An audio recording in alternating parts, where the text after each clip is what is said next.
Good afternoon, and welcome to our June 14th, 2017 budget work session with the constitutional officers today. This is actually our fourth day of budget meetings. We're getting there, so we appreciate you all being here with us today.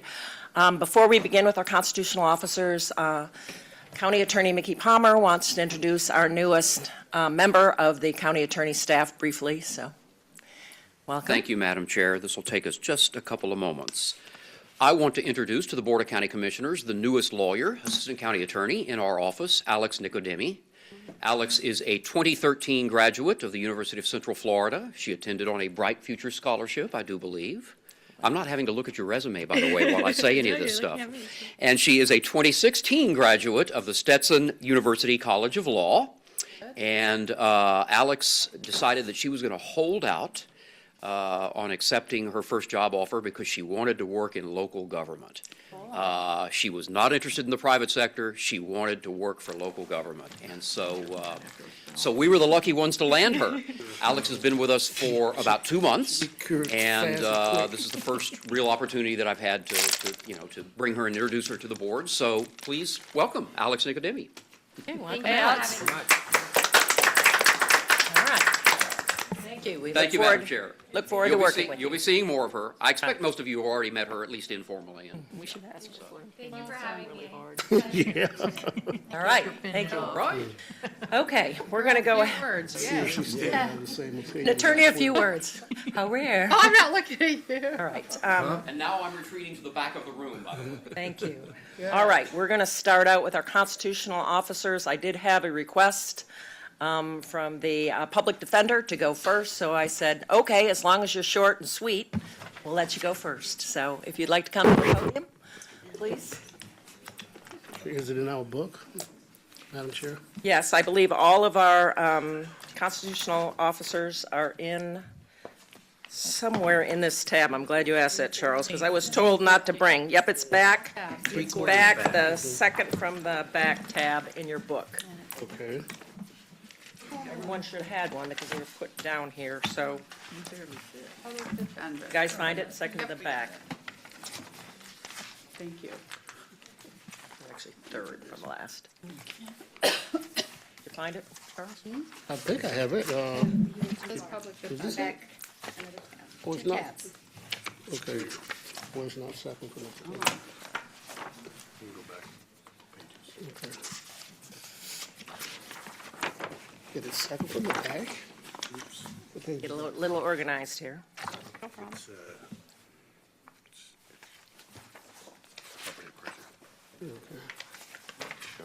He can go, he said.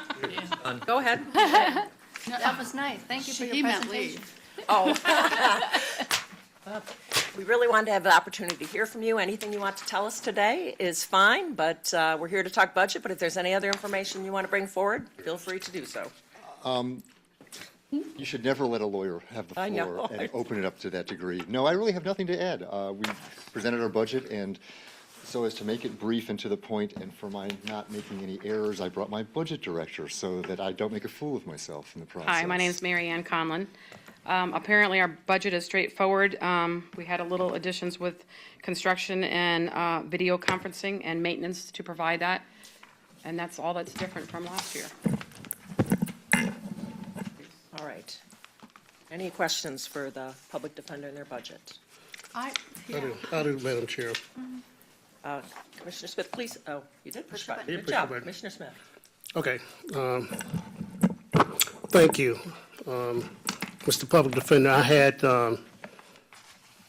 really asked my colleagues when I was first elected about the constitutional officers presenting their budget in a public meeting, so it'd be televised. So because we also run into different situations where people ask us about budgetary items, and at one point the sheriff was the only one presenting a budget on TV. And so I had asked for most, and my fellow commissioners supported that. And so when you mentioned too that you normally don't come, and I realize you have other funding from Tallahassee and stuff, so we like to keep above things because we deal with buildings and things like that also, extended rooms. And so we like to kind of know what's going on from that standpoint. How many public defenders do you have in the 12th Judicial Circuit? Well, when you say public defenders, there's one public defender, and that's me. I have approximately, because there's been a change as a result of the budget situation and cuts that we've had to endure.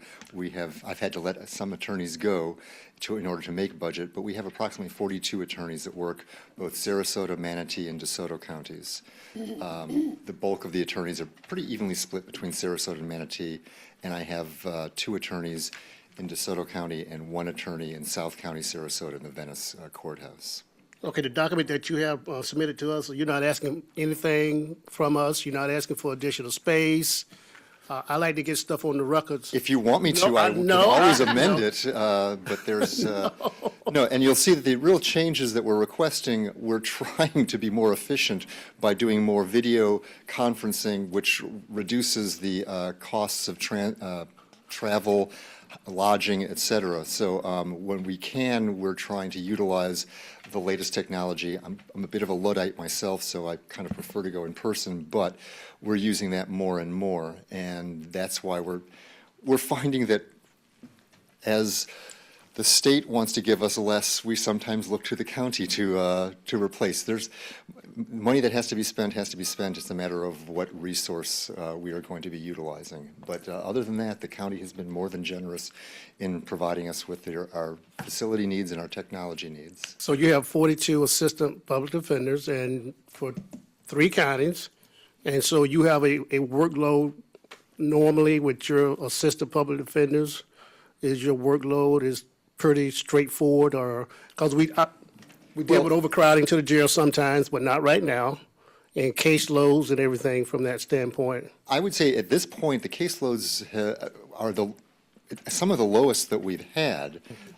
So that has been a good thing. The only problem is caseloads don't oftentimes reveal all what is required in the representation of our clients. And again, we find there are more and more obligations that are placed upon us. Probably the most significant obligation that's been put upon us is you look at immigration issues. And we used to be able to summarily tell someone that by entering this plea, you are subject to deportation. The United States Supreme Court said that by simply stating that, you are providing ineffective assistance of counsel. We now have to be fully apprised of all immigration laws and how a particular charge, how it is particularly presented to the court, and how it is sentenced impacts a person's immigration status. So now not only do we have to be criminal defense lawyers, now we've become immigration lawyers. And with the rise and the acknowledgement of mental health issues, the same thing applies. We're becoming more and more providing social services beyond just legal services. So the job description is evolving as the necessities require. As long as we keep these things in the criminal justice arena, I'm on a soapbox. They want me to get off the stage, not on the stage. So that's, we're doing the best we can, sir. Okay, and the reason I'm asking you these questions, and you and I have had this conversation before, privately and publicly as a Public Safety Council. In fact, we talked about, I'm on the State Board of Florida Association of Counties. Most counties are looking at civil citations, dealing with arrests, and also dealing with incarceration.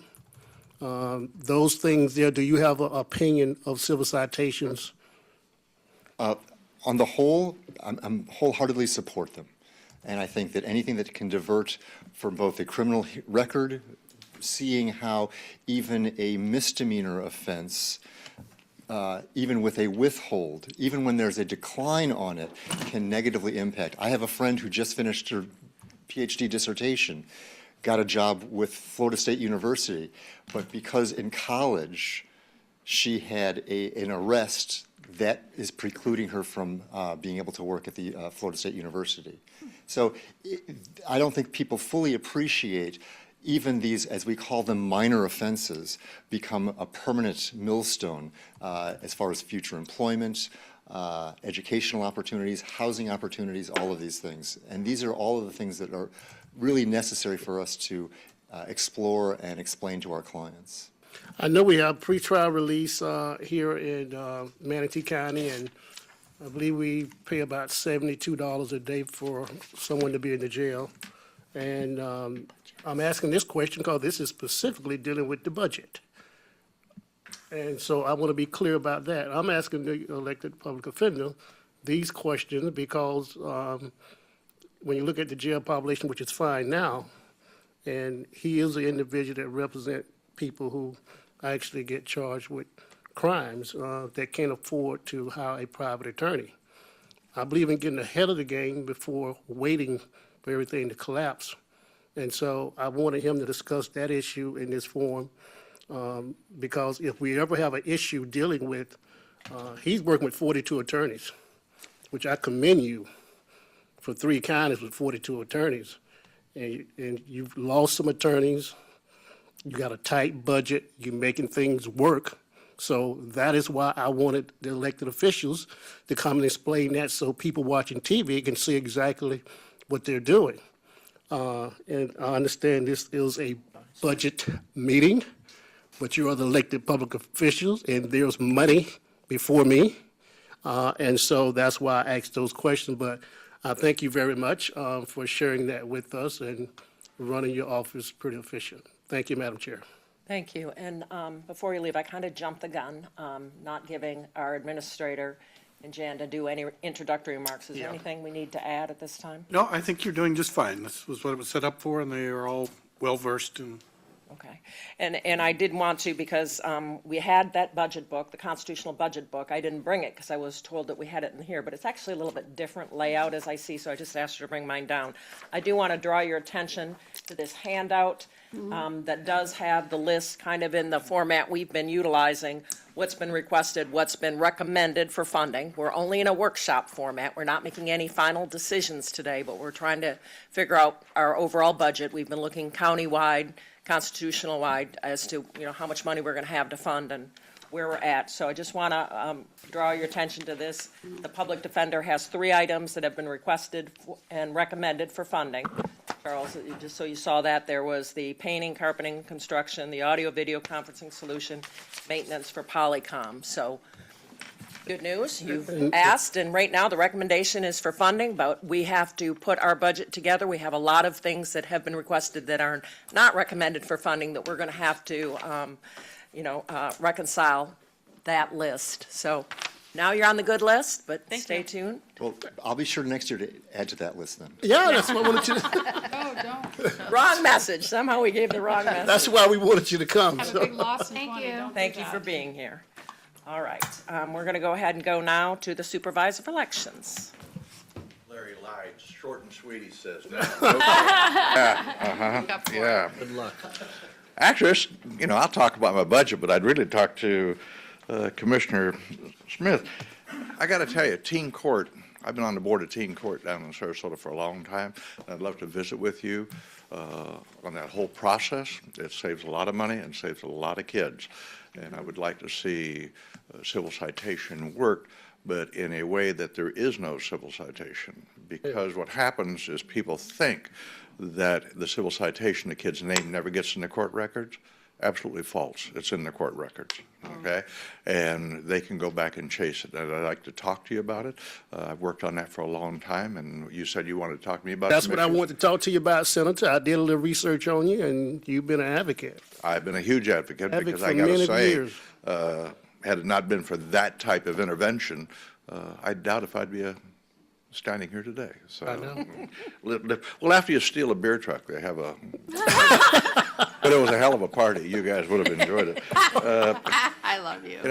I got to tell you, Commissioner, my budget is flat. I'm proud to say that this is the 7th or 8th budget that we've presented since I got elected to supervise elections. We have decreased or stayed flat every single year. We're still asking for less money than we did 7 years ago, and we will continue to do that. And actually what's interesting, and I don't know if you know this, but Manatee County had one of the highest turnouts in the state last year during the general election. And we have increased the turnout. A lot of that's caused by the money that we've saved because of going toward the vote by mail and the early voting sites. And so we've increased the turnout at the same time we've decreased the budget. And so I'll answer any questions on it, but, you know, I don't think you guys are going to have any budget issues this year. I just got back in the country, and we were talking to some friends of ours from Colorado on Manatee County and the budget you all have done, and I really do. I want to commend you all, the administrator and Jan Brewer and the other people involved. I think what you all have done is a fantastic thing, and when I look at all of the stuff coming out of the recession and where Manatee County's at bond-wise and money-wise, I think everybody's happy. So unless you got a specific question for me, I'm going to move on. Okay. Good job. Great. Commissioner Smith? Yeah, I just got to commend the senator. I wasn't sold on some of his voting procedures, to be honest with you, but I can tell you, I wasn't sold on the vote by mail, but I'm a big advocate of vote by mail. That's one reason I'm sitting here, too. If I remember correctly, we counted every single one of those. Exactly. And we counted some of them 3 or 4 Many times in your times. favor. So, because, you know, he put the box out there where you can drop off a ballot 7 days a week, 24 hours a day, and where working folks don't have excuse not to vote. They can go put that ballot in there, leave it there. You get it the next morning, it's tallied, and the person going to work, and they come from Tropicana, wherever it may be. So now it's more opportunity for a person to vote, and a good percentage of the voters already voted before Election Day. So, Well before election yeah, day. well before that, and the turnout I think was. that that's the whole key, is if you make it convenient for people. Yeah. Okay? And there was some issues. You know, when you start shutting down, in our case, 60 precincts, okay, there were a lot of people say, my God, what are you doing? Yeah. Okay? And so I was willing to roll the dice, knowing I didn't have another election for 3 years. I could do that. Well, it's easy, but so you got to walk through that. In fact, I remember talking to Ed Hunsaker, what's going to happen? How's this deal go? Obviously, his experience in local government taught me a lot and passed it along. Said, go for it. And, Yeah, so I commend you on that, Senator. You definitely, because I was one of the ones sitting in your office trying to figure out how this thing going to work. 24 precincts in District 2 went to 12. But I can tell you what, during the primary, we had the biggest turnout in years during that primary, in the Democratic primary. And so I thank you for doing that, and continue to advocate for that. And I'll be calling you after recess so we can sit down and talk about that and some other things. Happy to do that. It's a big issue with me. Madam Chair? Well, I got a couple other commissioners on the board. Commissioner Baugh? Mr. Bennett, I want to apologize to you for not being here, I guess, at 1:30. My calendar said 2. So I'm sorry, I missed your presentation. You missed the best Have part. one. And you He's the only- he's the Oh, I only feel one. better. He Okay. didn't ask for missed the anything. public defender. Oh, I missed the, And he didn't, and we saw him. funded Where him did he go? 100%, And so he didn't- he's fine on yeah. that one. We He took didn't him do out, he anything? requested to be taken out of order, and just so I can explain, I think there was a little bit of confusion. We continued yesterday, as I said, this is our 4th day of budget meetings, and we had to continue yesterday's, and we continued that to 2, so we have them back to back, because we have to notice that one, so it's a little bit confusing me. for us to have so many. sorry, Mike. Not a problem. Still Saw you love at you. Adam Putnam's thing the other day, though. That was good. I was at the Adam Putnam thing and enjoyed it and all that. I just had to verify that it wasn't a fundraiser and there was no endorsement. I can vouch for that. Well, you It got to wasn't. watch those things. So you It was got a to lot be of very good careful. information Yeah. that we received. Thank you. Commissioner DeSabatino? Oh, good. Yeah, thank you for coming and not asking us for any more money. In past years, you've returned some, so we appreciate that. And then you've updated all your equipment and again, like Commissioner Smith said, you consolidate a lot of precincts in South County, but it made a lot of sense because some of them were right across the street from one Right another. across the And street. 1 or 2 of them had like 2 people voting that day, so it really made no sense to staff it. So. I think what's happened is the staff now finally realizes, I mean, actually, they did a couple of years ago, that first of all, it was okay to question anything that I said, and it was okay for them to be wrong. It was okay for me to be wrong. And now I've got all of them on the money-saving kick, It's something that they're all shooting for. In fact, as this was interesting, we've always gone through the recycled paper route because we want to do the recycled paper route. Until they brought it to my attention the other day, we were paying about 20% more for the recycled paper than we were the regular paper. So we don't do that anymore. But the staff is seeing those things. And so when you've got them looking, how can we decrease the cost and at the same time hold the efficiency, it works out well. And I also wanted to thank you and commend your staff. They're always so Thank my staff. professional. They're so quick. They Great. get right back to you, and it's a pleasure working with you. Thank you. Appreciate it. Okay? All right, you're off the hook. Thank you for being here. Welcome back to the country. We're glad to see you made it back. All right, next up, we have the Supervisor of Elections. That was him. That was I mean, him. excuse me, the clerk. Oh, I don't feel so bad now. I'm feeling pretty good. Out of sight, out of mind. I'm like, what? Day 4 of budget meetings, I'll just remind you that. We'll have the clerk of the court. Hours yesterday. The clerk. Dan? As long as we don't see anybody Yay, on this Dan. list, we're good. All doing today. Dan We're Wolfson not with sure. the clerk's office, and I'll be even, I'm a lot, very short on words unless you ask me about my dog. So I'm just here to know. answer any questions you all might have. As you know, our budget's slightly less than last year, pretty much a continuation budget. Nice talking to you. Great. Thank you. Good. I We're appreciate that. good. I'm done. Definitely appreciate that. We did have some discussion yesterday about a recommendation that will actually be in your budget for, called One Stop. No, not one stop. The forest. No. Well, that's what, What is that thing called? One Solution, maybe? I'm On, based- on, On base. on base. on base. On base. On base. I'm clearly not on- Software. It was a software recommendation that for, came though? from I can't our, from Paul, right? yeah, from Paul. So just wanted to let you know that that Oh, was a right, right. recommendation for funding that is being recommended, so. Yeah. Commissioner Smith? Yes, thank you, Madam Chair. I don't know if you had time or not, but you know what I'm getting ready to ask you. Yes, sir. Yeah, so we have the raw data, but it's, We're on TV for the public. Raw Please data, what are you talking about? Ask the question, I'm sorry. so we know what we're. During the constitutional presentation, I had asked the clerk of the circuit court about employees. Was it comparable to other counties our size for its pay scale? I want to have an idea of what the people are making over there in counties our size. I believe we're number 11 in the state. Is it comparable to other counties our size? And I asked him, could he get the data together so I could be more educated and more informed on the budgetary process in the future? It may help the clerk office or it could hurt the clerk office. I just don't know, but in my opinion, the clerk office employees don't make a good amount of money. They make a good living, but I don't think they're well-paid jobs. That's my personal opinion. And I've had many people told me the same thing. So I just want to have more information so I can compare. We always seem to give the 4%, and I want to make sure that I'm doing the right thing for all constitutionals. I question constitutionals for our staff and employees. I ask a lot of questions because I want to be intelligent on what's taking place. They have the proper information, not what somebody tell me with no documentation. So that's why, and I want to see if we've fallen short on that. That was what I asked him, so. Okay. As soon as we have that, we're doing an evergreen study, and as soon as we have that complete, we'll certainly share the results Okay, with the board. okay, thank you. Betsy, I'm on the board. I know. I Oh. wanted him to I thought you answer were his dismissing question him. first. No, thank you. And just to follow up on his question, aren't they mostly state employees at the clerk's office, or no? Is it a mixture? It's a mixture. We have 47 employees that are funded through a grant with the state for the child support program. We have 86 employees who are fully funded from the state for our court operations.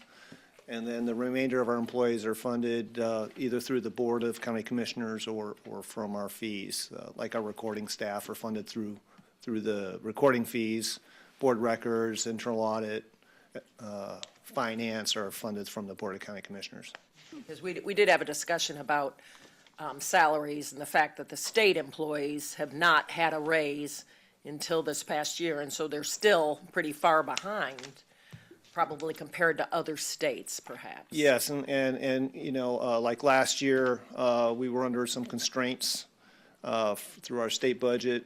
We couldn't quite match that 4% that the board did last year. We were able to do approximately a 3% for our court side. That was about all I could squeeze out of that budget. And this year, we have put a request in for the 4%, and we're just kind of holding our, you know, cross our fingers, see what we end up with when they come out of their budget. Oh, good, because that deliberations. answered the question that I I have the had request in there, about, did your employees get a raise, even the state ones? And you're saying yes. Last year, yes. Approximately 3%. Okay, Yes. okay. Commissioner Whitmore? Explain that a little bit better. That's what I was going to ask, because I know we brought it up, we were talking about it yesterday. We gave your department 4%, but you opted not to give the raises because the state didn't give raises. So how did you get the 3%? We did give some raises last year. We Yeah, did, but out of your- across the board, it was $1,500. But not from the state, right? You did. No, we did, we were able to, like I said, kind of make it work within the confines of our budget. Okay. So we were able to do $1,500 per employee, Oh, okay, good. and that equates to just a smidge over 3%. Okay. All right. Commissioner Smith? I just want to clarify, Madam Chair, that we're the 15th largest county, not the 11th. Okay. Okay. Okay, all right. Okay, well, we appreciate you being here, clarifying these things. Anything else you want to tell us? We think you're doing a No. great job. No, ma'am, I didn't even bring any videos of the dogs, sorry about that. Watch them on Facebook. Next time, You don't I'll need do that next year. We'll make the whole budget thing be about the puppies, to- Your new baby. my new baby, yeah. Angels is pretty cute, too. Oh, my goodness. Yeah. I haven't gotten to see her. I've been out of the office both times. I've just Angel's seen brought her in, the and puppy dog on Facebook, so very and she's cute. really sorry she couldn't be here. I guess I should have started off with that, but she's at a conference up in Panama. It's been on the calendar for quite a while. Okay, well, thank you for being here. Bye. All right, thank y'all. Thank you, Dan. Bye. So far, your budget is good because you didn't ask for more money. But I do have to say, so far, we still are in the budget process. All right, next up, court administration.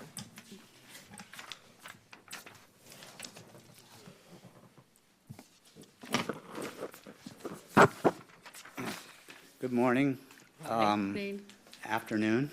See, my day is just getting faster and faster. I'm Walt Smith. I'm the court administrator for the 12th Circuit, including Manatee, Sarasota, and DeSoto counties. I want to thank the County Commission for your support this year and through past years. We made a budget presentation in front of you in the workshop before. We've been working with county administration. It's been a fairly smooth process. What has not been recommended is the guardianship monitor position. And I just wanted to reiterate that it's really helping the court deal with the most vulnerable population in the county. And it really is an incredible program. There was a story in the Herald Tribune, Sarasota Herald Tribune, about it.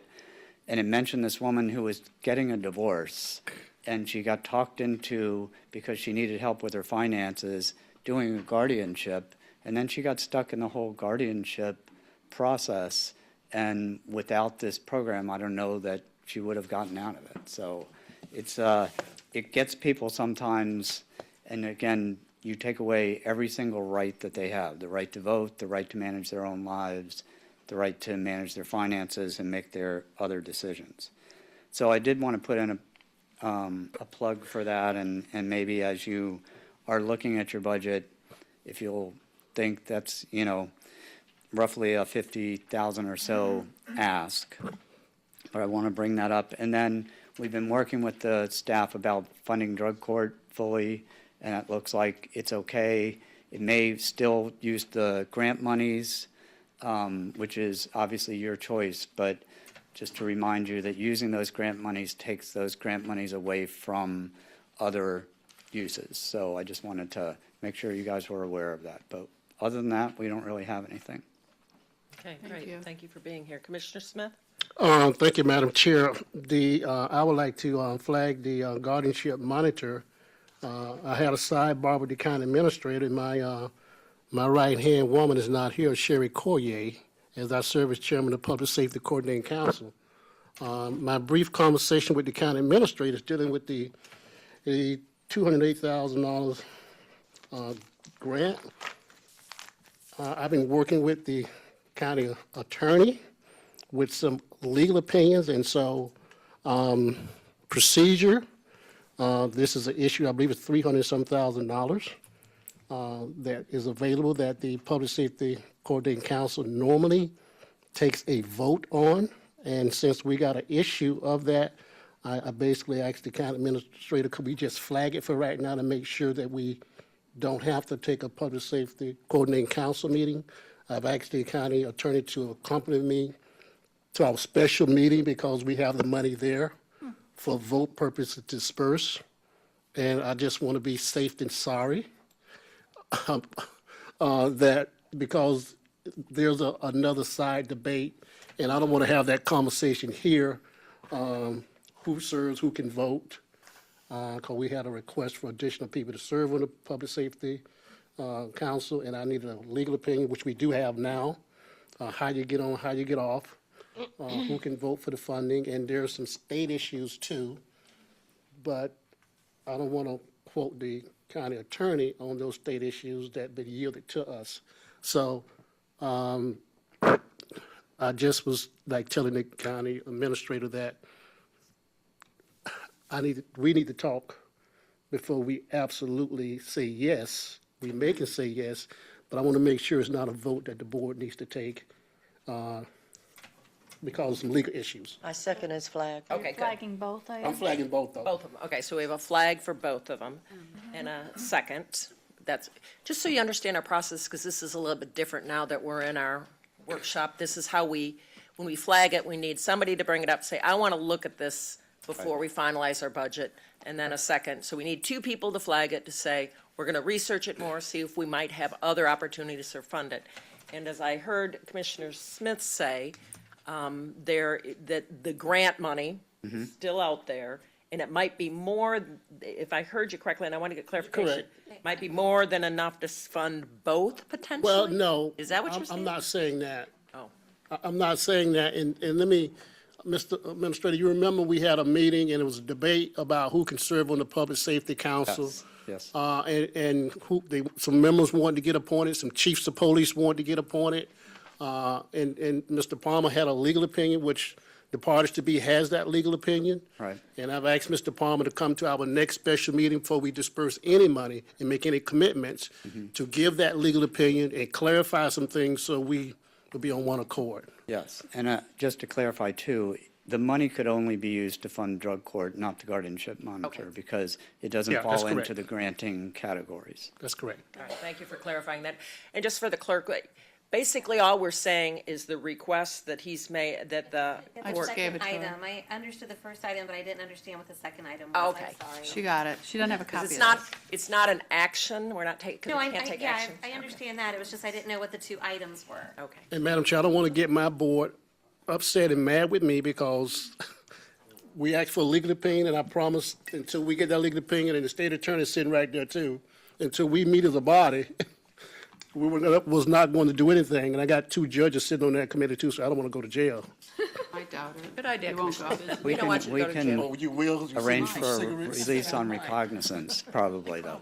I'm sorry, We can get them out of jail pretty fairly quickly though. So. We know a good bail bondsman. we do work well together. All right, That's the only thing I'm asking, and, yeah. all right. Commissioner Whitmore? And just a little bit off the wall, I'm glad Ed's here, but possibly looking at the guardianship monitor. You know, I don't see why we couldn't also look if we have to figure out something and you need one, is some kind of volunteer program that you have, that they're stable. I know like some of our departments have 800 volunteers in it, and they're pretty consistent. And there are other departments that actually have volunteers that work in there that, for years. So I don't know if this is something that if we can't get funding, that we could start it and then fund later. I mean, it's just an idea. Sure. To get it We're started, open and maybe to we can. different approaches. We haven't had as good of luck, and in terms of, these are generally emergencies that you need to get in and see the people, and, you know, something's going wrong. Yeah. And we need to get it and back in front of the court as soon as possible. We have So- guardian ad items and we have others, so I'm just trying to think of another way to start it and then Sure. maybe Sure. fund it, maybe not this time, but next year, who knows? We had a second on that red flag. Commissioner Yeah, you had Smith, yes, two there's been a second. So, so- Mr. Administrator, you know what that means, though. We pulled it for Yes. consideration. Right, Okay. right. Thank you. What it means at this time. Anybody appreciate else, any that. other questions? Okay, and yes, the young lady that you had with you at our first work session did a wonderful job of presenting and made a very Great. Right. strong case, so. Great. appreciate that. Thank you very much. Thank you. Okay, thank you. All right. Thank you. All righty, next up is State attorney? state attorney. Still have- Some papers. Oh, okay.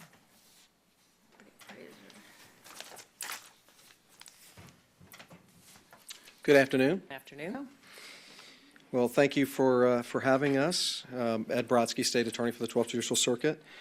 And we're grateful to everything that the Board of County Commissioners does for us here at the State Attorney's Office and all your support and services. And certainly our space here is a wonderful space, and county staff here does a wonderful job providing services for us.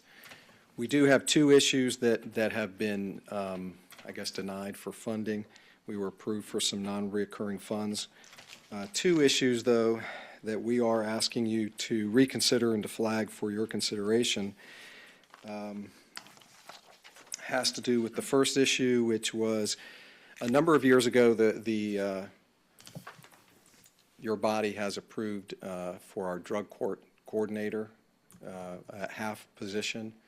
But as you know, I think you've heard from Walt Smith previously, and I think you've heard from Alfred previously regarding drug court. Drug court has become a very popular program here in the 12th Circuit.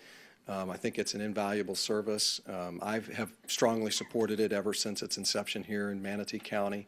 I think it's been very invaluable. It's saved many, many lives here in Manatee County. Certainly turns folks that are drug addicted, committing crimes that are not productive, and makes them become productive, gets them off of the drugs, and makes them very productive members in our community. So it's been a very valuable program. And certainly we've seen the Sheriff's Office start the recovery pod, and I've heard nothing but wonderful things about that program. But it just goes to show that these drug programs and these drug treatment programs are an exceptional way to identify those that are committing crimes in our community that are perpetually breaking the law over and over and over again in order to supply their drug habits, that if you can make them clean and sober, that you can make them productive and crime-free. And so we're seeing many benefits of this program.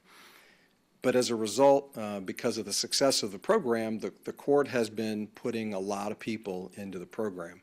And it went from when the program began, we used to have a drug court coordinator that went back and forth between Manatee County and Sarasota County. She would split her time. In fact, it was Walt Smith's wife who was our drug court coordinator for many, many years until she recently retired. But she would split her time between Manatee County and Sarasota County. And when she retired, we realized that it was no longer functional and it wasn't going to work. And because of the volume, because of the work that our drug court coordinator provides, we now have one full-time in each office.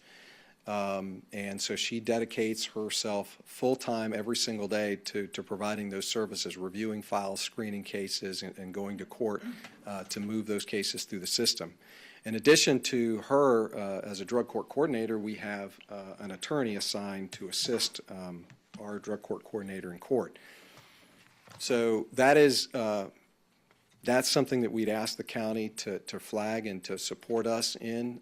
It's been a very valuable service to the community. I think that dollar for dollar, it reaps in rewards to the county. But that has only at this point been approved for half funding. But because she is working at that position full-time, we'd ask for the county to support us in full-time funding for that. The other position has to do with our IT director. And I guess, one of the things that Larry Eager said as the public defender, we are a state agency and we're largely supported and funded by the Florida legislature. And one of the things that Larry mentioned is that he faced some budgetary cuts this year through the legislature.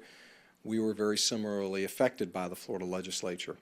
We're grateful for everything that the Florida legislature did, and as Commissioner Benak mentioned, I mean, state employees for the first time in many, many years have gotten a cost of living increase, which I think is going to be very important for them, being that it was close to 10 years that they hadn't seen anything. But as we have seen through, the public defenders seen cuts, they took a budgetary hit. We took roughly about just about $190,000 loss to our budget in general revenue, which is a substantial impact. Now Larry's looking at taking attorneys away. That's something that one of the questions that was asked by Commissioner Smith is how many public defenders do they have in the circuit? We have about 75 assistant state attorneys. We have about 160 staff representing the 3 counties. Annually, we get, probably between 40 and 45,000 cases a year. So it's a lot of work. It's very demanding. And as we see, Manatee County is growing exponentially. I think the development here has been tremendous. And certainly law enforcement seeing the demands and the response that they're going to have to begin servicing this community. But those cases and over 16 different law enforcement agencies here in our community, the work that they go out and do, the arrests that they go out and they make, those cases all, end up at the state attorney's office. Whether it's an arrest by law enforcement or if it's an investigation that they believe warrants prosecution, those have to be reviewed by our office. So it's important and it's critical for our office. If we're going to maintain public safety, and I say that we support law enforcement, we support the sheriff's office, we support our law enforcement agencies here in this community because public safety is the most important. Well, public safety has to come through us as well. Public safety is important that we support the state attorney's office, I would submit to you respectfully, because those cases end up in our office, and it's our folks that have to go over to the courtrooms and argue these cases and represent our victims that are been victimized by crime and represent our law enforcement officers and do everything that they can to keep this community safe. As a result, though, one aspect of that being the fact that we have taken this loss, it is very important to us to support us in our technology needs for the future. I think that we talked about that our office is in the transition to going paperless, moving into the world of technology, as I mentioned at our last workshop. And thank you for approving, some of the non-recurring costs to provide some of the audiovisual hardware. I mean, we currently have, conference rooms and a library with no technology in them. But as we look at the other state attorney's offices across the state, many of those offices are currently beginning that transition to paperless technology, and many of those offices, and in fact, some of the state attorney's offices around us are at that point. The courthouse across the street, both in the civil world and in the criminal world, the judges, when I first started and I used to go in front of the bench, the first thing that the clerk would hand the judge is the huge file, pertaining to that case. Not anymore. Today, it's all paperless. And it's a little easier for them because it's, the clerk's office and the court, but we have to interface and have to be able to work with all of the different police departments here, with the public defender's office, the clerk's office with all of our filings, the defense attorneys. And so it's not just dealing with one computer system and saying, okay, we're going to go paperless. Because we could do that. If it was just our office and it was just our computer system, we could do that. But we have to interface with the clerk's office, we have to interface with the public defender's office, we have to interface with the private defense bar, and we have to interface with the law enforcement agencies. We're trying to seamlessly be able to transmit electronically all of those reports, 40 to 45,000 incidents of crime that are being reported to us for us to review, and we're trying to make that process smoother. And it does take an IT director to help us interface and to work and negotiate and to communicate with all of those agencies in order to make that happen. If we were not to fund that position, I mean, that's a position that, without that, we're not able to move forward. And if we're going to look to the future and doing everything that we can to provide for this office for the future, then that's a position that I quite honestly, respectfully believe has to be funded. And I would respectfully point out that under Florida Statute 29008, it doesn't say that that's a state obligation. That's not a state attorney obligation. That's not a Florida legislative obligation. We have been carrying that because we want to be good partners, and we believe that's important. But 29008 clearly says that that is a function of the county, and it says it's required for the county to pay that. And we're at a critical point where we think in order to move forward, we need that assistance from the county.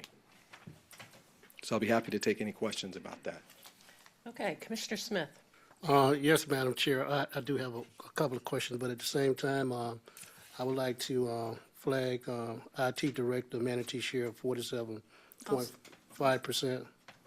I'll second the flag. And I also would like to flag dedicated full-time drug court coordinator position for later discussion, if I can get someone to. I'll second the flag. Okay. We all met with the state attorney, and he has not really asked us for much of anything over the years, except for office space. And technology is changing, and we're doing it in county government with our IT department. And certainly we want to make sure that we have the proper equipment for the state attorney for this circuit, specifically for Manatee County. And so and I ask you to really do a tour of the state attorney's offices. We have, In there. we've been Yeah, there. I mean, I just want to repeat it again. And so there's a lot of things need to be done. And if we have the ability to do it, certainly I hope we do that. I really don't have any questions from that standpoint. And certainly we can look at this issue. And thank you, Commissioner, for backing my red flag on it. I just want to add one other thing. Thank you both for the motion and the second. One thing I'll share with you, as we look across the state at some of the other state attorneys' offices, it is interesting, and I would say that first and foremost, Jennifer Strawn is here. She's our executive director, and she works very closely with your county staff and with the IT department here, and Paul Alexander, and you guys have a great staff. But I'll tell you that one of the differences as we talk about, how is it that some state attorneys' offices have very large IT departments? Some of them are really large. And many of them maintain their own servers, have their own IT departments, and it costs the county, lots and lots of dollars.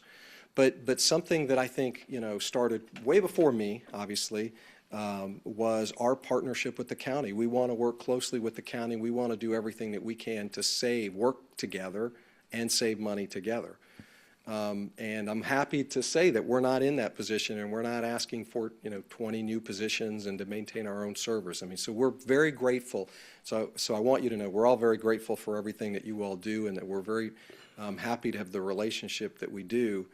And I would just ask you to I guess, remember and reflect upon that some offices have very large, expansive IT departments that they annually ask the county commissioners to support, and that they have to support because they choose to go it on their own and maintain their own IT departments. And we've chosen not to do that. We want to work closely with you all and partner together so that we keep it at a very minimum.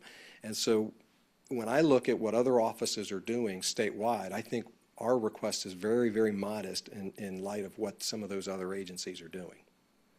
So thank you all very much for your time. Okay, well, I'm actually up next. Oh, I'm sorry. I didn't know there was any other questions. Not done. And, I'm glad you mentioned that, because those are the questions that are on my mind. Because certainly in this past year, we've had requests from the sheriff office for additional IT. We had a long discussion with the sheriff's office, with the clerk's office on their IT, with our IT department and with the state attorney now asking for IT. So I got to believe, on behalf of the citizens of Manatee County, there's a better way to do this.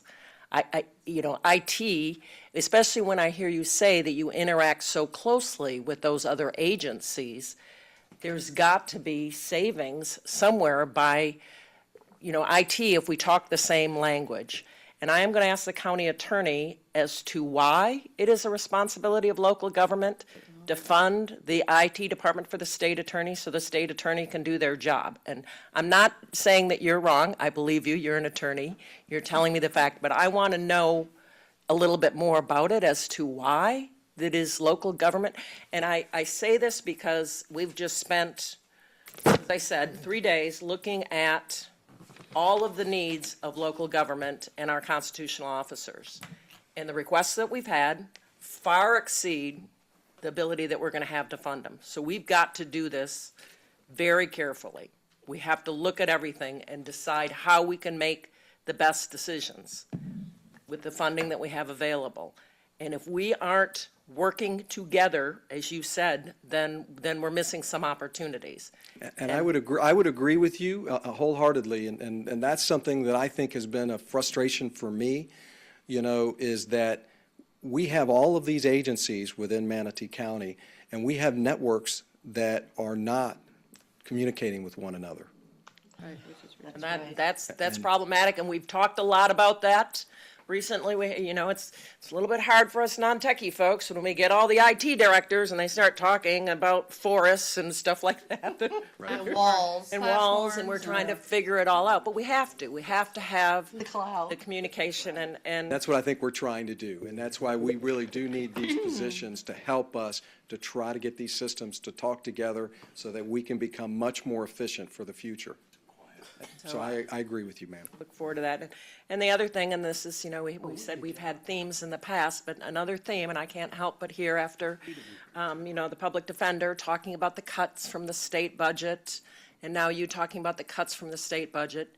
And I don't want to be too politically incorrect, but isn't it interesting that the state, at the same time that they're cutting these budgets that are now resulting in increased demands to local government, felt that it was time to cut our budget as well, to make sure that we don't have any more money, at the same time we're being passed on these additional requests for funding. So I honestly don't understand that. Maybe I'm not a good enough an accountant.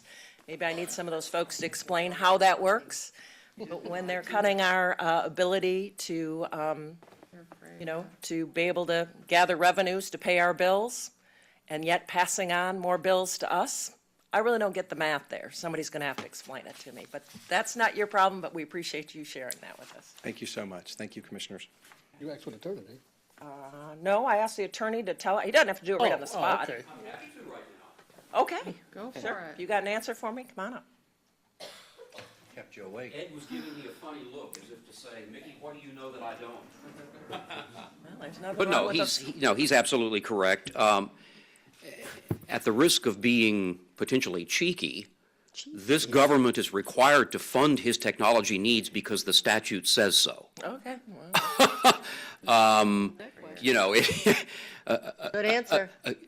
Again, there was when we talk about Article 5 funding, the state went through a major metamorphosis a number of years ago, and one of the things that came out of that process was that county governments remain responsible for funding certain elements of the judicial system, to include the local courts like drug courts, to include the technology needs of the state attorney and the public defender. So the statute, I was just looking, and by the way, just as a reminder, the board may or may not recall this document that was published out of my office, distributed on or about February 1 of 2016, that talks in great detail about this government's obligations for funding relative to all of the various constitutional officers. So this is on my bookshelf at all times, and if commissioners want an extra copy of this, just let me know. And so as Ed was talking, I referred to the state attorney section in this and was reminded that 29008 is the relevant statute. I looked at the statute again as he was speaking here on my iPad, and it's very clear. It's very clear that this is an obligation of local governments. Okay. So, And thank you for that, and certainly we will abide by that requirement, but at the same time, I think we need to make sure that since we do have the responsibility for IT across the board. We've got some great folks that are working in IT, and I know we've been working very well together with the clerk's office most recently, and I think the sheriff's office as well, to look at how we work better. We need to include the state attorney's office in that, to see if there are ways that we can save money and fulfill the responsibilities and get them up to speed, with what their demands are. We want them to have a successful paperless office and how to share that information. As long as I've worked here, I've seen state attorneys going back and forth with their big carts. Thank goodness for that push button that opens the door for them. I know. They could never get the door otherwise. The files, So, oh my God. It's time for us to come into the 21st century, so I appreciate that request. Commissioner Sabatino. Well, we discussed yesterday that there was a portion in our IT budget for the clerk, as we said earlier, so this is no different.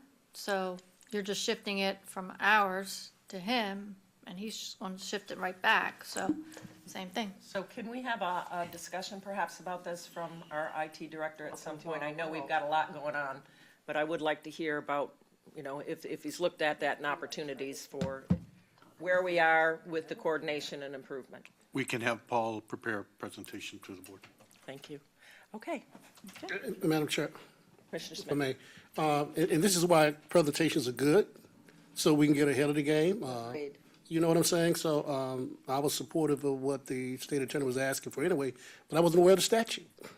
And so certainly if there's some more statutes out there, we need to get ahead of them for budgetary reasons for the next budget year. So thank God that's not $1 million we mandated to fund $1 million, for example, this year. And so this is why it's good to get, conversations in public forum, ask questions, because I never would have knew that. Great. Yeah. Appreciate y'all being here. We're going to continue to work, figure it out. Thank you. All right. Next up, property appraiser. Nothing on here. Yeah. Man with the bucks. Man with all the money. There's 3 commissioners that have said that as you're walking up. No, what's Man up with with all the that? The money. man with all the money. With all the money. Yeah, I keep telling you, I just get the blame for everything. No, we do. Burton gets the Bert money. gets I the just money, get yeah. blamed for it. He does, Rate the bills. he does get blamed with us also. Okay. He has you to thank. Thanks. Good job. Well, good afternoon. It's good to be with you again. We met a week or so ago, and as I said, my budget is basically a continuation budget. We have a slight increase based on the pay increases that you have proposed, an increase in our retirement, and an increase in our insurance. Take those 3 items out, and our budget is actually a decrease. We have no new positions, we have no capital expenditures, and so it's basically a maintenance budget. I submitted my budget June 1st to the Department of Revenue, and at the same time, I forwarded a copy of that budget to each of you so that you could see where we are and what we were doing, if we had any questions about it. Rough numbers, our budget's about $5 million. The responsibility of the board is to fund 94% of that budget. There are several other entities that contribute to our budget. In addition to that, we collect fees throughout the year through the non-ad valorem process for different projects that go on, lighting districts, whatever it may be. And we collect those fees throughout the year, but the predominant of those fees are returned to you at the end of the year. This year, we returned over $1 million that we collected in those non-ad valorem fees. So the net of that would be about a 20% reduction in our budget. So anybody have any questions, I'll be glad to answer them. Sounds good to me. Good job. Tell me if I'm on the right track. What they did in Sarasota with going to look at all the properties and realized that they were homesteading and they shouldn't have. Okay. Are We have we an ongoing project in our office Okay. that we have people that we have different objects that, that trigger us to investigate these things. We have a person in our office who is probably 2/3 of her time is spent on these investigations, we have probably right now in the neighborhood of about 50 liens that we are following up to see whether or not we're going ahead and doing that. So that's an ongoing project that we have. Excuse me. One of the factors that goes into the Sarasota project is, this is a company who specializes in trying to get more tax revenue, of which they take a percentage of the proceeds from that.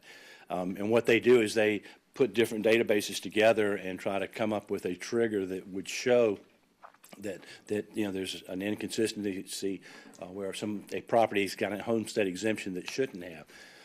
One of the first things that they use to do that trigger is they match the homestead file against their business licensing file. And since we don't have a business license file, that takes out one of the major factors that they are using in Sarasota to do this analysis. So, but, do we catch all of them? No. But we have an active, ongoing program that monitors that, and we try to, stay on top of that continuously and have been as long as I've been here, so. I think every city but one in Manatee County has a business license for purposes like that and emergencies, et cetera. But this company, they would justify to me their expense if they could collect something that we're not getting, but would they do you know if they would be able to do kind of what they did in Sarasota without a business license? Yes, they will be able to do that. The problem is that they do their filtering process, and then they take that back to the property appraiser for analysis to go through that. And, they started out with 80,000 records and, got that down to 4,000 and gave those to the property appraiser to go through them and look at them and then back and forth. So, yes, we could certainly do that. And if that's something you would like for me to pursue, we can certainly talk about that. But I will say that it's not without expenses going into this break. Now, I think return on investment, to me, it would pay for itself because it'd come out of the fees they collect. It's like a billing company, you get paid on what you collect. right.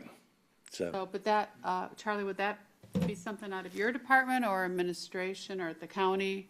Probably your department, correct? Well, it would have to be administered through our department, but it would have to be a joint effort with all of us to get on board, including the school board and the fire districts and everybody else that collects ad valorem taxes. Those people would want taxes that they aren't getting paid for all of us others that are burdened by paying our taxes. I don't know how anybody else feels about it.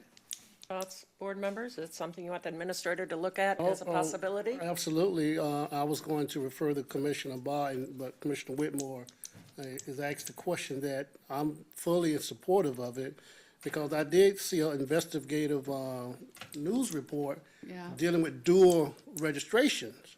Yeah. And it also alluded to the fact that I'm from the north too, so I was born in Batavia, New York, that in most cases, the northerners' homestead exemption was 2 locations. The home was here, the registration was here, the registration was in New York. And they was alluding to the fact that the homestead exemption, in most cases, was not proper. And so we need this fast and quick because we know the referendum is coming in 2018, so it's no sense in, the referendum homestead. To increase the homestead. Yeah, Okay. so I thought, it's, oh my gosh, don't tell me there's another one. no, so, I want the county administrator to chime in on this. This is a budgetary issue. Front the money. And if the money that Sarasota pays for itself, as Commissioner Whitmore 75. My conversations with the Million. property appraisers in Sarasota is that the story that was in the press about that they discovered $80 million in volume, and that translated to whatever it was, $8 or $10 million in taxes and whatever. Well, that was the first blush before they really started going through these things. Wow. And I think that when you really bore down to the bottom line on this thing, that the program is going to be, less successful or less lucrative than it was first published that it was going to be. But like I say, we will be glad to discuss, what resources it would take for us to do it. I will say that about 15 years ago, we hired this company that's in Sarasota to help us do some audits on some tangible personal property accounts. And our experience with them was less than favorable. Now, that was a long time ago, and I assume that they, or there are probably other companies that would do this kind of thing if you would like for me to pursue that. But, I mean, you know, like you said, it is an investment. One of the problems that I had with the process in Sarasota was that the company that was hired was the one that was responsible for determining who was going to have a lien put on their property. And their agreement says that they shall lien, not may lien. So, you know, I think that politically, there's some things that we needed to look at before we go into that type of agreement. I mean, it's not, there's more to it than just how many dollars you're going to collect. Mr. Smith? Yeah, Mr. Hagney, is it other counties that's looking into this also? I know with some in Orange County where they're dealing with issues such as people who have not been paid, and there's court issues about reevaluating the property. Well, I think that pretty much all of the counties in Florida have some sort of a program where we're trying to follow through on this. I mean, I had one come across today where there was, you know, a woman that had a homestead exemption who had Alzheimer's and moved out to live with her daughter and was lean and whatever. And so we're looking into all of these situations. So, you know, now, as I said, can we find them all? No. And I mean, what they're doing is they're just matching a lot of databases and looking for something that inconsistencies. And then we will have to follow through with these things to see whether or not there are, in fact, ill-gotten homestead exemptions. But today, you wouldn't be checking in New York or Michigan? Yes. You'll be checking? Yes, we do that. You do that now? We Okay. constantly do that. When we get a homestead application, if it's from an out-of-state applicant, we try to make contact with New York. New York has is it the STAR program that they have up there that's a homestead exemption type thing? But we will try to cross-reference it. We'll contact the county in whatever state they're coming from and ask if they in fact have a homestead exemption there. And so then we follow through that because, you know, they can only have one. Is these maybe some individual who had homes 15 or 20 years ago that may have went under the radar and they haven't been checked in years? Mm-hmm. You see what I'm saying? Even before you was elected. So- Is that a possibility that they're catching those? Possibly, but here again, back to my point, you know, our biggest problem with the homestead exemption fraud are cases where people have the homestead exemption and then they move out and rent their houses and keep the homestead exemption on there. And that's where we have a hard time. And, we're going through, the different social medias and advertisements looking for these rentals to compare to see if some may have the homestead exemption on them. That is exactly what Orange County is doing. Right. Right there, because people kept the homestead exemption, but they haven't lived there for years. They've been renting them out around Disney, Yeah, they and they're should. asking for all that money, everything. That's exactly it. That's exactly it. So, and that's what we're doing. We're using the bed tax revenue as one of our sources to go against, to see if there's a homestead exemption on a property that's being rented. But I mean, we are doing that. I'm not saying that if we hired a company to come in and help us to do that it might, generate some additional revenue. I don't know how much that would be. Obviously, we're doing the best that we think we can do to stay on top of this, so. I think it's worth the investment. Thank you, Madam Chair. Mr. Hunsaker, you were going to comment? No, I was just going to represent that we'd be happy to work with Mr. Hackney on exploring what, if anything, we could do, might do, and what it might generate in return, so we don't go spending large sums of money and wind up just spending large sums of money. Right. Yes. And then I'll be visiting with the other county administrators in the state later this month, and we'll be talking to them about what they might be doing.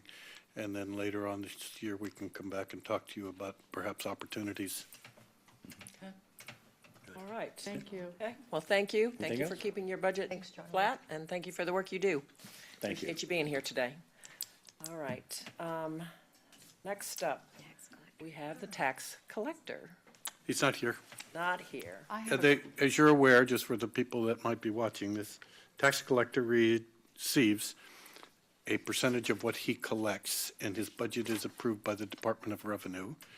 And he remits back at the end of the year to the various taxing authorities that portion of what he collected for each of them. And he is in the process of having his budget approved. Once it's approved by the state, comes back to you to see if you have any concerns, observations, or would like to appeal anything to the state. I believe that's all identified in the county attorney's memo, but suffice to say, he's not here today for this presentation. He expressed his appreciation for the space that he has, and that's working out well for him. That's We are an working well with investment. he and his staff. There's no issues at this point in time that we're aware of, that he's doing a fine job of doing that Commissioner tax Whitmore? collecting.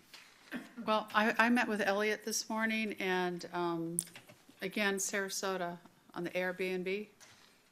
They collect, they have worked with Airbnb to collect bed tax.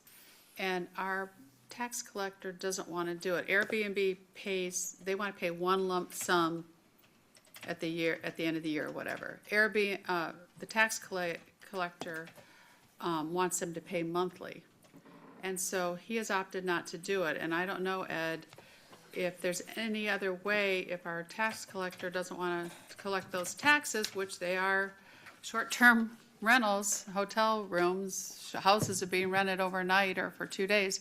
Is there any other options that we could do? Elliot mentioned there could be other options that the tax could be collected through. Or if somebody could even talk to the tax collector again to see, we could be missing out on hundreds of thousands of dollars. Charter meeting tonight. We're not Councilor talking Gray, about did you want to that. respond? I've got other, You don't understand what the charter means, you can deal with all of that during the charter. That's what I'm telling you. whoa, okay, let's pick You it up don't later. get it. Councilor Gray, I'll have a conversation with Elliot. I think I heard a few weeks back that maybe one of our ordinances provides a roadblock, and if it is such, I will work with Mr. Palmer and his staff to determine what, if any, changes we may make to ordinances the board has in place. But I'll talk with Elliot, and I will talk with the tax collector about how we might proceed and Elliot report said back to we're you. probably missing out on a lot of money, and I actually Perhaps. know quite a few people that use it, so. Commissioner Vaughn? Well, it seems to me that the first thing we need to look at is putting some regulations in place in Manatee County if we're going to talk about Airbnbs, because right now we really don't have any. I have a situation right now in my district that I'm working with the county attorney's office on, and the property owners of a home Short-term? who are having issues, and I'm not going to get into it up here, but it is something that the county needs to look at and address and come up with some regulations. And if I may, I know that our director of building is not here this week, but you might look at Sarasota. They've got some good things in already out there that's running well, and they're collecting money. I'll see Mr. Harmer later this month, and I'll put that on the list of Yeah, things to talk they- to him about and see what we might do to partner. They have some real good regulations already in place. So. Good.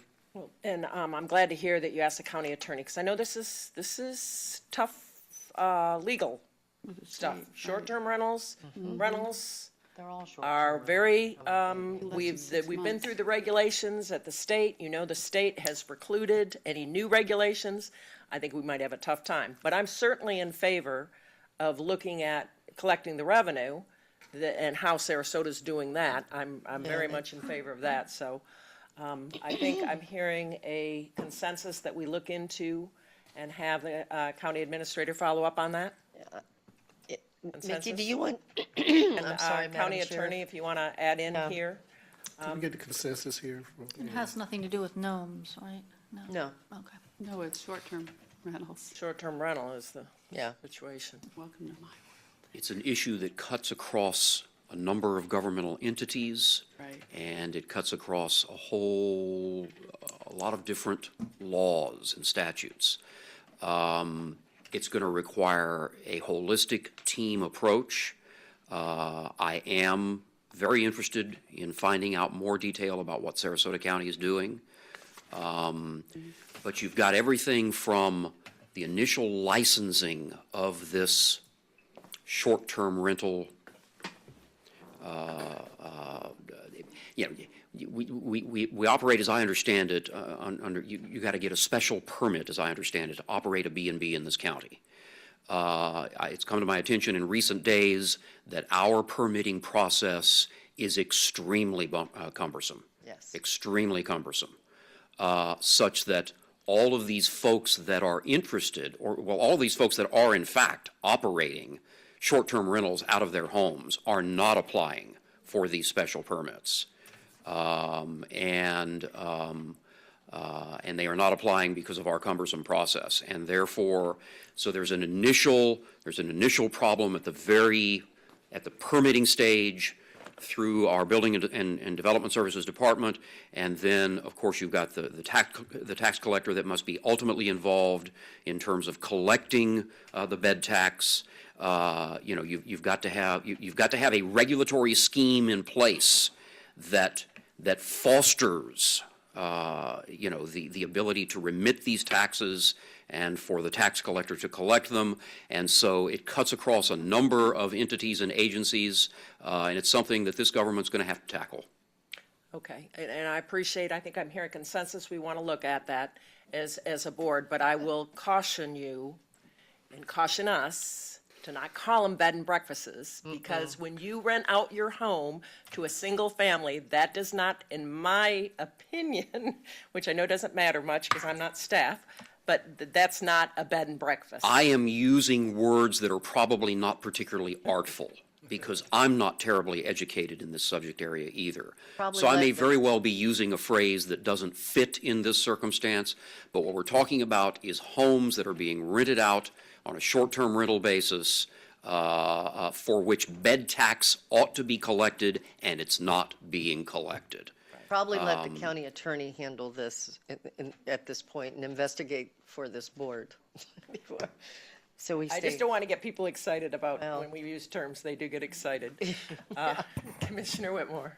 And we've been talking about this a long time. Gallon, when he was in office here on Riverview Boulevard, had overnights right across the street from us. And if we didn't have rental restrictions before a certain date, as we all know, it was in 2011, you couldn't impede them now. We've tried to fight it every year, but it hasn't passed. Short-term rental, I think, is defined, and you'll find out how it is here, but it's 6 months or less. And if it's 6 months or less, you have to pay a bed tax, because those are short-term. I know for a fact, I know somebody that's renting through she has an attachment in her house in Whitfield on Airbnb. So it's going on all over the county, but another way to control it, because we don't know how we've caught them in the cities, if you are renting 6 months or less, you have to apply for a business license because you're collecting and it's a business, but we don't have that. HOAs and CDDs, you would think they'd have their own strict rules that they couldn't do short-term, and that may supersede whatever our things are, because I thought they had their own deal. And I don't know, Mickey, you'll probably look into that, but HOAs and CDDs seem like they would be even more protected if they had those in their documentation for people that live there. But yeah, it's been a free-for-all all over this county. I hear complaints for ages It's my now. understanding that Airbnb has been approaching tax collectors all around the state, offering to enter into these contractual arrangements whereby Airbnb voluntarily reports, without identities being revealed, they voluntarily report the income that's flowing through them, and they voluntarily remit the appropriate bed tax, and the tax collector takes in that money. Some tax collectors have entered into those agreements, and others have been resistant to do so. I think, Commissioner Whitmore, was it you who moments ago said that our tax collector has been resistant to do so for reasons that I'm not completely conversant with? I haven't spoken with him on the subject, but this is it's a big issue. It's a All big right. issue I that would we're going like to to- have to tackle at some time in the near future. Thank you. The right answer. We're going to have to tackle it in the near future. We're going to have more discussion, but we have a consensus from this board to ask the county attorney to look into it and county administrator to talk with the tax collector so we can make sure that we have a holistic approach to this. it's our obligation to make sure that everyone is paying fairly the taxes that are required, and certain people shouldn't be getting off the hook. Right. We have to look at the revenue that we collect, so thank you for that. We're going to go ahead and go next. Guardian ad litem. Sheriff. Last, but not least. No problem. Good afternoon, Commissioners. We have just some handouts. I'm short one, I apologize. And the one book that we want to leave with you is our annual report for the Guardian Ad Litem statewide program for 2017. My name is Tony LaTorti, and I'm the Circuit Director for the 12th Circuit Guardian Ad Litem program. And I have my Assistant Director, Nina Sumaling, here with me today. And I think you have our PowerPoint in front of you, maybe? Maybe not. Are they running it for you? Somebody back there running it for you? Okay.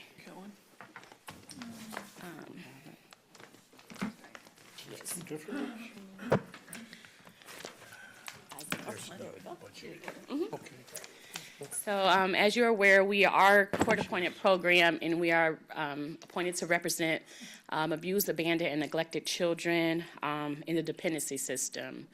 And currently, Manatee County has about over 950 children in the system, but we are only appointed to 760, and that's because we are mostly volunteer-based. So we have about 250 certified volunteer child advocates who come to court to speak for the children so that they have a voice. We have 18 state employees in our Manatee County office and one employee that is funded through Manatee County government. So, thank you. And we do have a recommended budget for fiscal year 2018, which there is an increase, and we say thank you for that. If you have any questions, I think the PowerPoint kind of speaks for itself. If you have any questions, I can answer them, but we just wanted to say thank you for the budget that we do have with Manatee County. Thank you so much for being here and the work you do. I have one question. I think we Madam love Chair. you. Yeah, you have a wonderful organization. I have one question.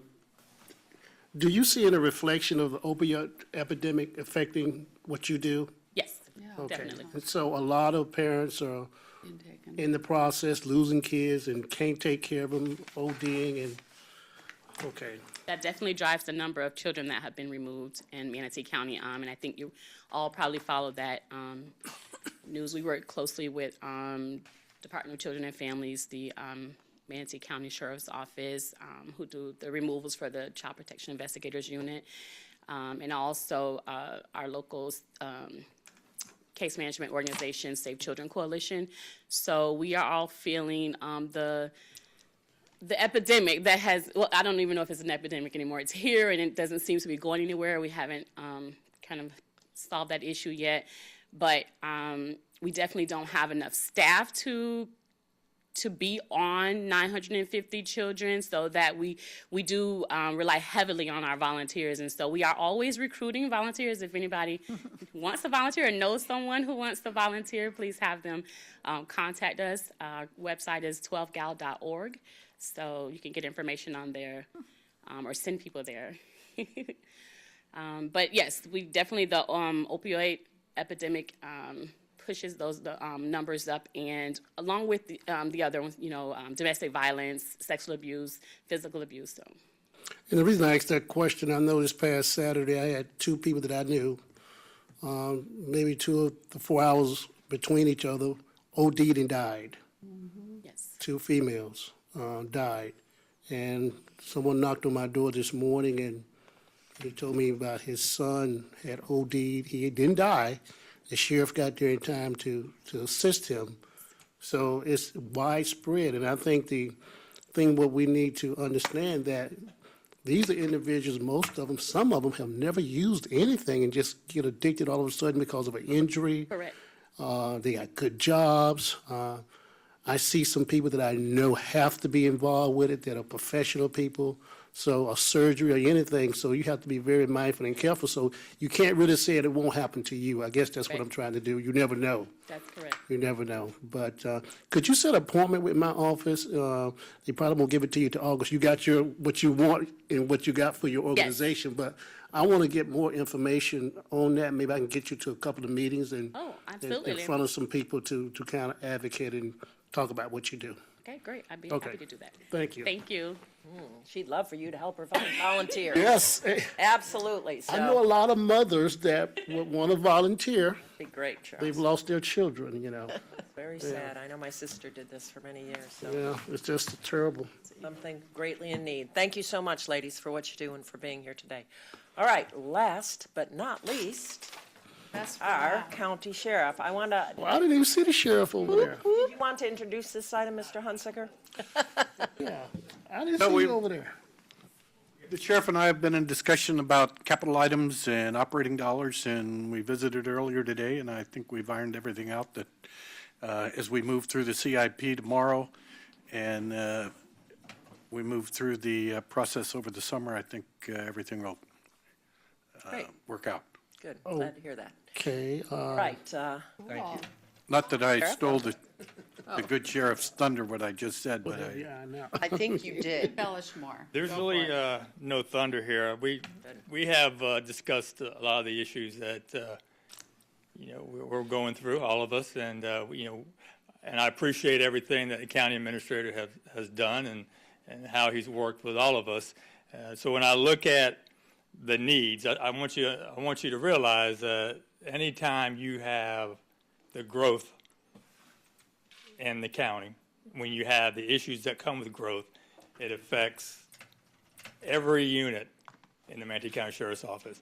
Just like with Mr. Brodsky, our state attorney, everything is affecting his office from the top all the way to the bottom. So, I would ask that you just take a look again at some of those positions. I would ask that you take a look at our 4 correction deputies that we have in there. I would ask that you take a look at the 2 narcotic detectives. Because when we talk about your last question, Commissioner Smith, we removed 513 children from their homes last year.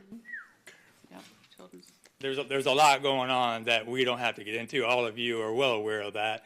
And so, we're here to answer any questions that you have. I do have Neil to answer a question that was brought up during the workshop about the off-duty modifications that we made in regards to IRS. great, thank you. Welcome, Neil. Hi there. Real quick, we did discuss with some other agencies that are doing this and handling the payroll through there, that the hours and assignments, they get handled in a separate program, dumped into payroll.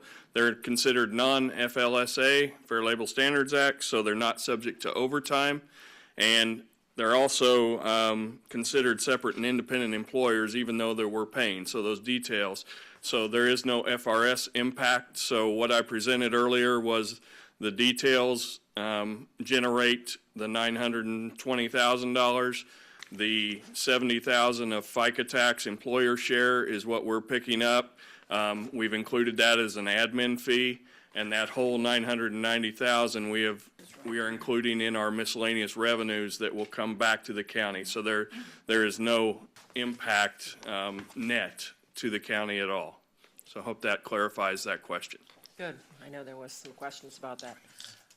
Commissioners, Commissioner Smith? Is the county, are you through giving, when you say you worked out some with the sheriff, can you clarify that for the public and for me? I want to make sure that the sheriff is hold. You mentioned some other positions, because the sheriff, when he presented his budget to you several weeks ago, indicated a number of positions that he would like funded in next year's budget.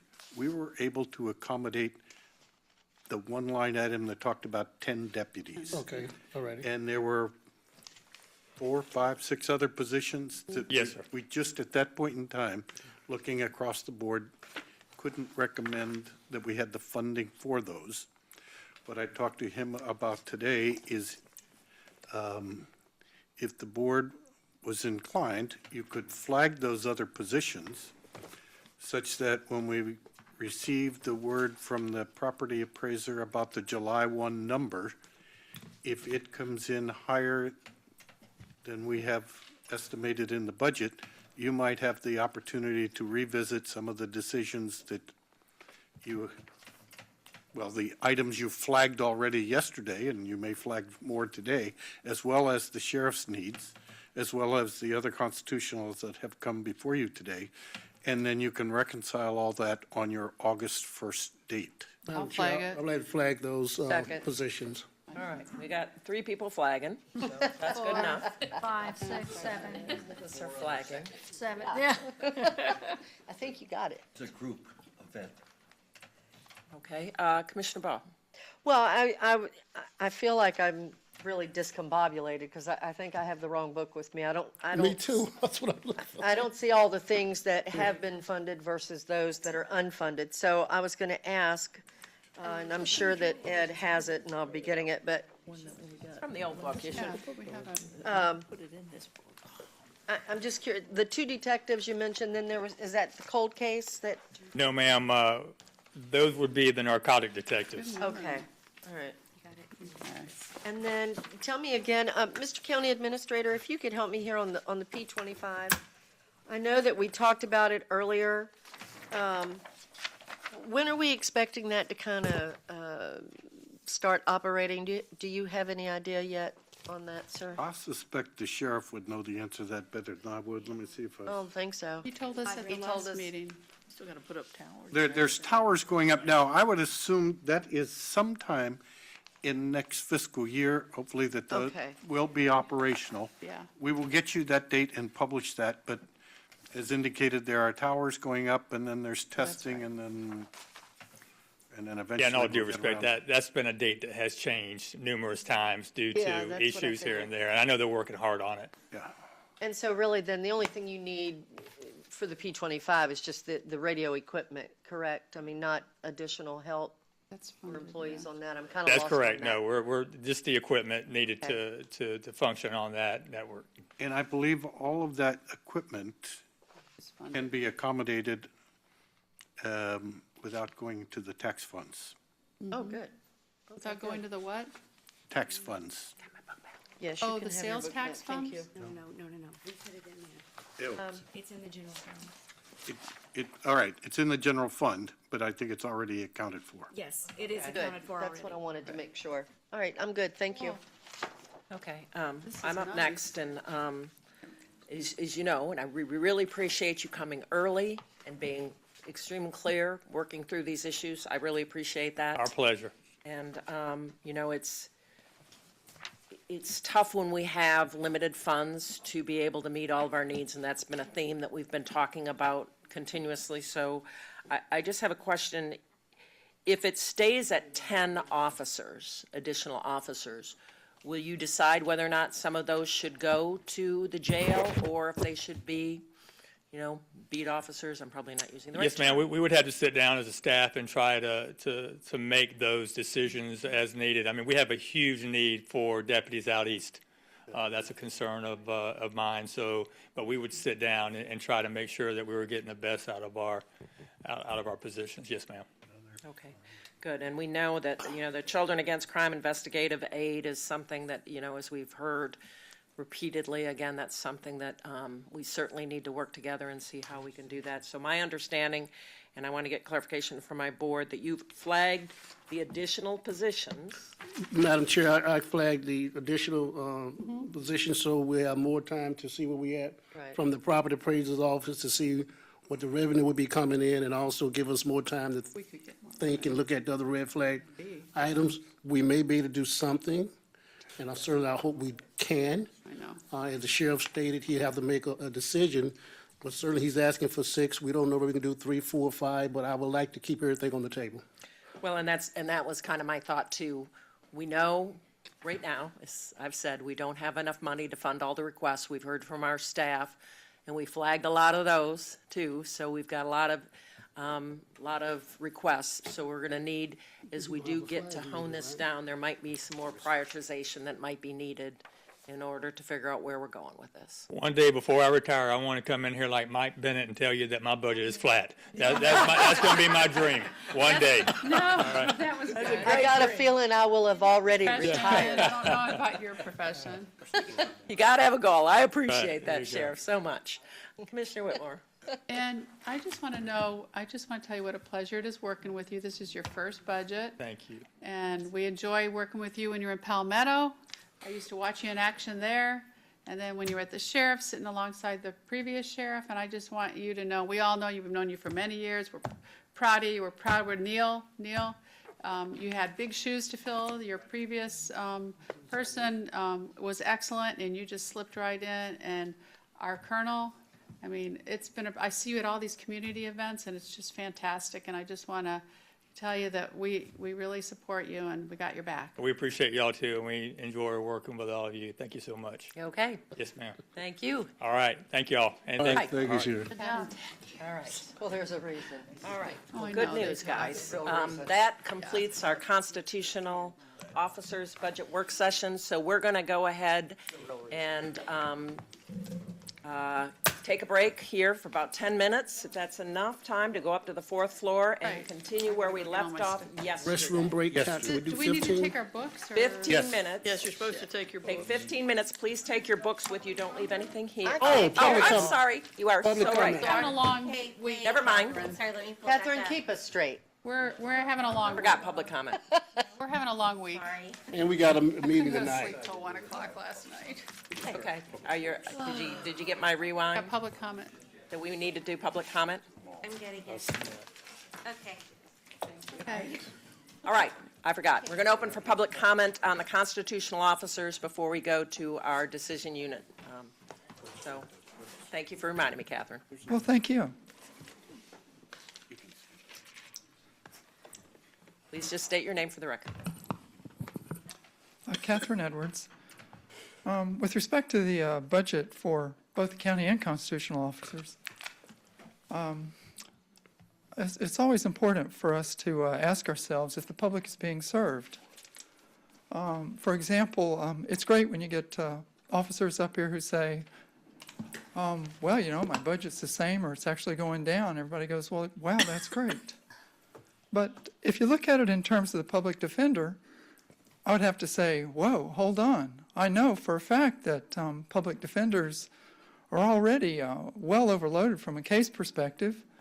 So why aren't we looking at increasing the number of attorneys he has available? Not to mention, you know, he says he's lost 4 due to state funding cuts.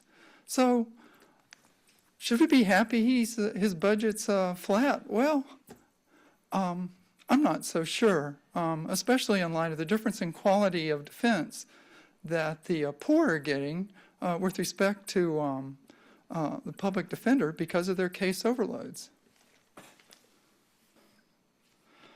With respect to the supervisor of elections,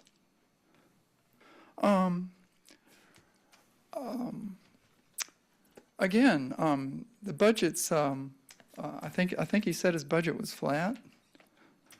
And nobody's asked him how efficiencies in he says he's looking for efficiencies, but nobody asked about ranked choice voting, for instance. Ranked choice voting can prevent the additional cost of additional runoffs necessitated when the voting is close. Is he advocating for ranked choice voting or not? Doesn't that introduce efficiencies as far as his costs are concerned? And the taxpayers too, I might add. Clerk of Circuit Court. I believe it's an ongoing issue, and I'm hoping it'll be addressed during the extended July, whatever you want to call it. But the on-base software, I'd very much like to know what his thoughts are with respect to budgeting it within the Clerk of Circuit Court's budget and not in some other county's budget. And there's been no attempt, or it's been a very small attempt, to address public access to the Clerk of Circuit Court's database. It appears openly accessible, and it is if you try to drill down. I've mentioned this before. If you drill down to specific individuals, it's great. But if you want to look at data from a spatial perspective or a temporal perspective, for example, how many people have been issued seatbelt violations while driving, it can be done, but it's very difficult to do, and it shouldn't be as difficult as it is.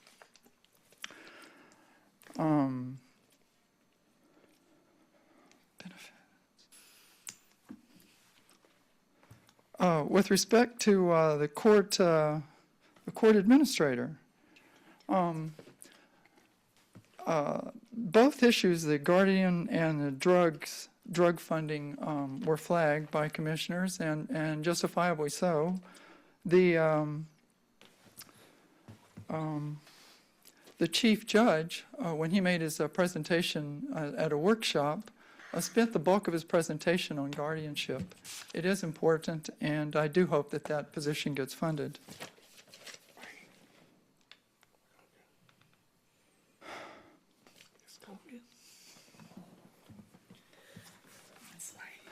With respect to the state attorney, again, he mentioned a drug court coordinator, and with the opiate addiction and everything that the county has, the biggest problem with respect to a drug court coordinator is that the people who go in drug court, it's really an attempt to resuscitate their lives.